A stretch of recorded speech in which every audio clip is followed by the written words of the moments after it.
Y'all notice something?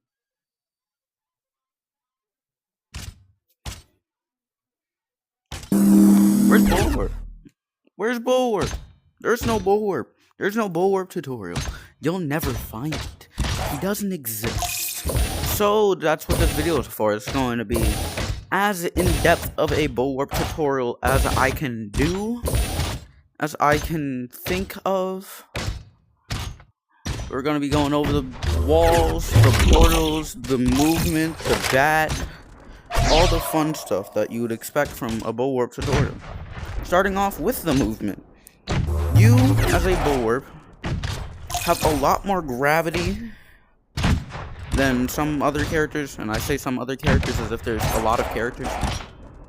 But I think Bulwarp does have more gravity than Prime. I'm unsure, and I don't want to switch because you can't switch back because there's no Bulwarp thing in here. Pretty sure that you have more gravity, meaning that you can hit the ground faster, you can get a lot of speed, along with the fact that you can slide. When you're on the ground, not touching it, just your bottom, you can slide on the ground. This works for your walls as well. You can kind of surf on the walls. It's fun. It's fun to eat. Ow. And it's really interesting movement when it comes to, you know, trying to dribble and all that other stuff, because I forgot. Because unlike the other characters, you don't really gotta move. You could just slide. And then slide again. And then slide again. And then slide again. Type. It's good for keeping your momentum. Good for going back if you want to keep watching the ball. And speaking of movement, I think that's it. Now you're for the walls. You can place a wall. If you place it regularly, it's on a 2-second cooldown. If you place it somewhere you're not... Well, no. If you use your portal to hit the wall, you'll be on a 10-second cooldown. If you use a ball. If a ball goes through your portal, you'll be on a 10-second cooldown. Almost stuttered. If a person goes through your portal, you'll be on no cooldown. The wall will stay. And this wall can be placed pretty much anywhere. There's a couple of weird places where it won't be able to place, like inside of some like walls and stuff. And on the other team's side, if you're in a game, if you place a wall on the other team's side, then your wall will become overloaded, and you'll get the same 10-second cooldown as you would for using a portal, for simply placing the wall there. Can you go up here? But yeah, we put on a 10-second cooldown for placing a wall on the other team's side. But other than that, you can really place it anywhere. Now we got the portals. You can hold 6 energy as a Bulwarp, which is 1 more than every other character. And for the portals, also place them pretty much anywhere. Wherever you're pointing is where the portal will send. And wherever your palm is facing is wherever your wall will send. So if I jump through my portal, I'll go somewhere over there, fly about. Wee. And if I go through the portal, I'll go somewhere over there, because my wall is facing over there, because my palm was facing over there. See? Very simple. Now, this portal can be placed inside of surfaces, and it'll turn yellow if you do that. Yellow means that if your wall is white, you'll still be able to use the portal. But if your wall is yellow, they won't connect. Understood? This goes for overload too. If your wall is overloaded, then it won't connect to a yellow portal. But if it's white, you'll connect. And if your wall is yellow, but your portal is white, they won't connect. So, it's very weird, it's very interesting. As long as your wall isn't yellow, a portal will always connect. Your portal does last for a pretty long time. It feels like 20 seconds, but we could sit here and count 1, 2, 3. You can see how long it lasts by just looking at the outer ring. This outer ring, it's on most skins anyways. You'll see it fade away. Same for the wall. And it'll get closer and closer, and once it's really close to that center, the entire portal will start to shrink. It'll still be active for a few seconds after it's like pretty much gone once it's shrinking. But other than that, there's not much to portals.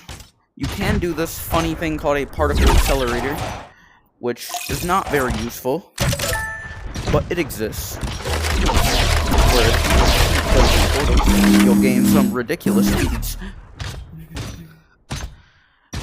And that's pretty much everything you need to know about portals, everything you need to know about walls.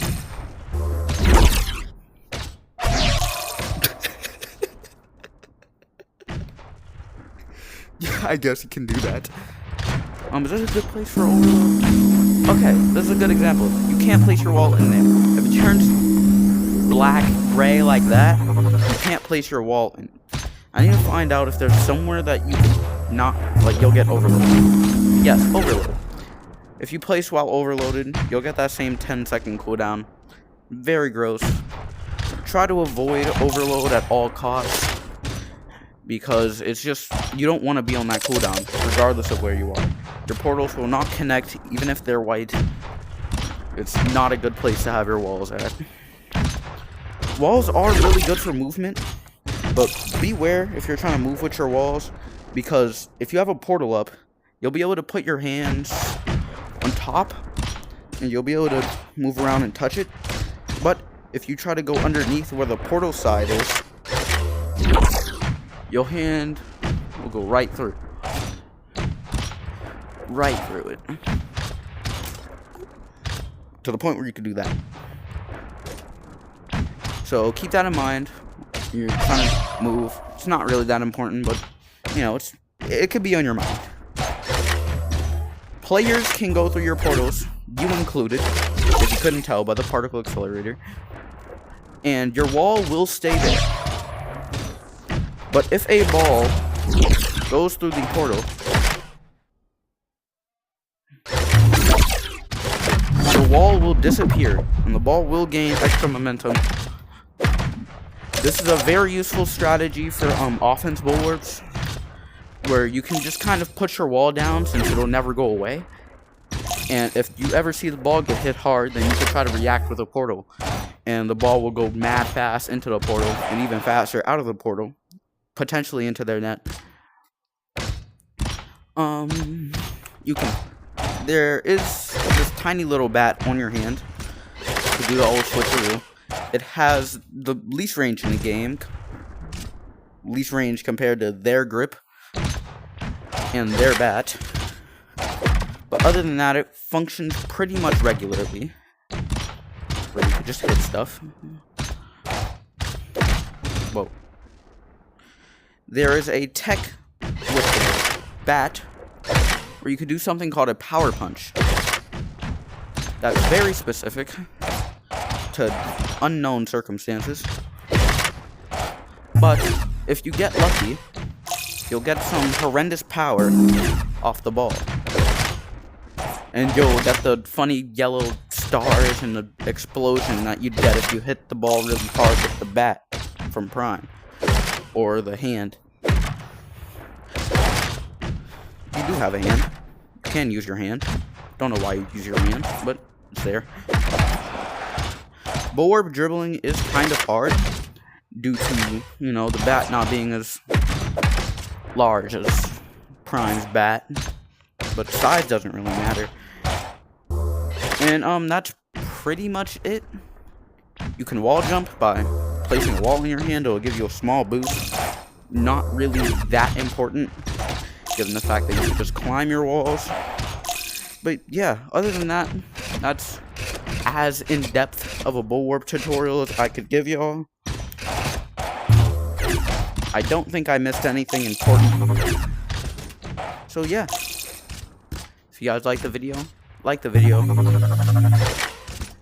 you want me to play more Bulwarp, play more of this game, really, then please tell me in the comments. Please like the video if you want that. And I'll do's it. I'll do's it. Can you power punch out of Prime? You can't. This is a Bulwarp specific mechanic. No one else can power punch. But yeah, that's it. Bye, guys. Button.